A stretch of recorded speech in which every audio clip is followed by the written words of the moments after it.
Halo, Assalamualaikum warahmatullahi wabarakatuh. Bertemu lagi dengan Sembilan Formosa. Pada kesempatan kali ini, saya akan sedikit membahas tentang berita yang sedang viral di sosial media hari ini. Yaitu ada seorang TKW asal Indonesia yang bermarga Chan, yang dimana beliau adalah mantan TKW Taiwan yang sudah menikah dengan orang Taiwan. Beliau hari ini digerebek atau ditangkap polisi dikarenakan ketahuan telah menjual barang-barang branded yang palsu atau KW, yang dimana beliau mengimpor barang mewah tersebut atau palsu dari Cina dan menjualnya melalui live streaming di TikTok. Dia menjualnya dengan harga 10% lebih murah dari harga pasaran. Target penjualan utamanya adalah rekan senegaranya, yaitu pekerja migran asal Indonesia. Tidak main-main, polisi berhasil menyita barang-barang palsu dengan nilai pasar yang melanggar sekitar 48 juta NT atau setara dengan 24 miliar rupiah. Penggerebekan terjadi di rumahnya, yaitu di distrik Xiongsan, kota Hsinchu hari ini. Dari tahun 2020, sejak mulai berjualan hingga penangkapan, banyak telah menghasilkan keuntungan ilegal sebesar 30 juta NT atau setara dengan 15 miliar rupiah. Dan baru-baru ini diketahui mbaknya memamerkan mobil sport yang dia beli dengan cash dengan harga sekitar 1 miliar rupiah atau 2 juta NT. Pihak kepolisian juga menunjukkan hampir 1.000 barang yang disita dalam kasus ini. Setelah diperiksa, ternyata barang tersebut adalah barang tiruan atau KW. Setelah proses interogasi, Jiang dan kedua tersangka lain, yaitu suami dan pekerjanya, telah diserahkan ke Kejaksaan Distrik Hsinchu guna diproses hukum atas dugaan pelanggaran Undang-Undang Merek Dagang hari ini. Nah, oke guys, jadi singkat cerita, ada seorang TKW asal Indonesia yang dimana beliau itu menikah dengan orang Taiwan dan sudah berkewarganegaraan Taiwan katanya ya.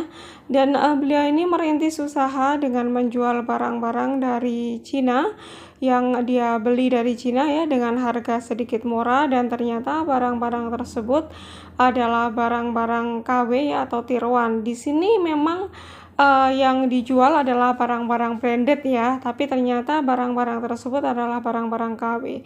Seperti kita ketahui, banyak sekali teman-teman kita juga membeli barang dari mbaknya ini. Kita lihat ya, di sini banyak sekali barang-barang branded berbagai merek ya, ada Gucci, ada pokoknya banyak sekali di sini, dan ternyata barang tersebut itu semua KW guys. Dan harganya sedikit lebih murah ya dari harga pasaran pastinya ya, yang namanya KW pasti lebih murah. Namun sayangnya banyak sekali teman-teman kita itu yang tidak ngeh gitu atau tidak tahu bahwa barang-barang tersebut adalah barang-barang KW. Ya mungkin ada yang tahu juga karena kan menurut harganya juga jauh lebih murah, pastinya ada sedikit kecurigaan, harusnya begitu guys. Entah ada yang melaporkan atau bagaimana, hari ini rumah beliau digerebek sama pihak kepolisian ya guys. Saat penggerebekan terjadi, polisi berhasil menyita barang bukti, yaitu banyak sekali, hampir ribuan barang KW yang siap dijual gitu guys. Jadi si mbaknya ini menjualnya lewat live streaming di TikTok ya, mungkin teman-teman ada beberapa yang kenal gitu. Dan kemudian polisi juga berhasil menyita mobil sport yang baru saja mbaknya beli, dan katanya dibeli secara cash dengan harga 1 miliar rupiah guys.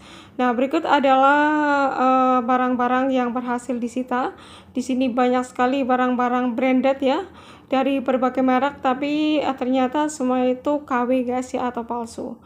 Ini kita bisa melihat ya, banyak sekali barang-barang dengan berbagai merek ya, ada Chanel, ada Gucci, ada pokoknya banyak sekali. Ini barang-barang yang mahal ya guys, kalau orinya itu mahal sekali, tapi si Cece menjual dengan seperti kita ketahui, untuk di Taiwan sendiri menjual barang-barang palsu itu melanggar aturan atau bahkan ada undang-undangnya ya guys, bisa dikenai denda lumayan banyak guys, bahkan bisa sampai ratusan juta rupiah untuk dendanya sendiri.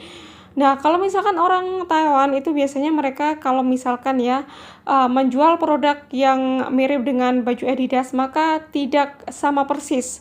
Mereka itu akan membuat barang tersebut ada kemiripan tapi tidak sama persis dengan yang ori. Nah, sedangkan yang dijual CC ini itu bentuknya dari gambarnya semua itu persis dengan yang ori, tapi itu kembali lagi bahwasanya barang tersebut adalah KW dan itu menyalahi aturan ya, dan bahkan bisa dituntut oleh pihak brandnya sendiri yang mengeluarkan barang ori, maka mereka misalkan tidak terima bisa menuntut si mbaknya dengan denda yang luar biasa banyak guys, bahkan bisa ratusan juta untuk membayar kesalahan atau pelanggaran yang dilakukan si mbaknya ini. Ya kalau dipikir-pikir memang, untuk bisa mendapatkan keuntungan dari menjual barang KW ini sangat menggiurkan guys. Si CC-nya itu atau mbaknya itu bisa meraup keuntungan hampir 15 miliar. Ya 15 miliar bayangkan, dan bahkan baru-baru ini si mbaknya ini habis memamerkan mobil sportnya ya, yang katanya dia beli dengan harga cash dengan harga sekitar 1 miliar atau 2 juta NT. Nah, bisa jadi mungkin ada yang merasa iri atau bagaimana dengan kesuksesan si CC-nya, akhirnya melaporkan penjualannya atau usahanya begitu guys. Tapi wallahu alam, kita tidak bisa mengira-ngira atau menuduh gitu kan. Jadi ini juga pelajaran bagi teman-teman untuk lebih berhati-hati yang jualan online ya, karena sekarang ini menjual barang di online atau di TikTok itu juga sedang dipantau oleh pihak Taiwan guys, karena sekarang ini kepolisian itu banyak yang pinter guys, mereka itu menyusup ke TikTok untuk bisa menyelidiki teman-teman kita. Bahkan kenapa banyak sekali teman-teman kita yang swasta ketangkap itu, bisa jadi pihak imigrasi juga mencari informasi dari mereka-mereka yang live di TikTok begitu guys. Dan berita ini menuai banyak sekali komentar dari para netizen atau teman-teman kita sesama TKW yang berada di Taiwan. Berikut adalah komentar-komentarnya.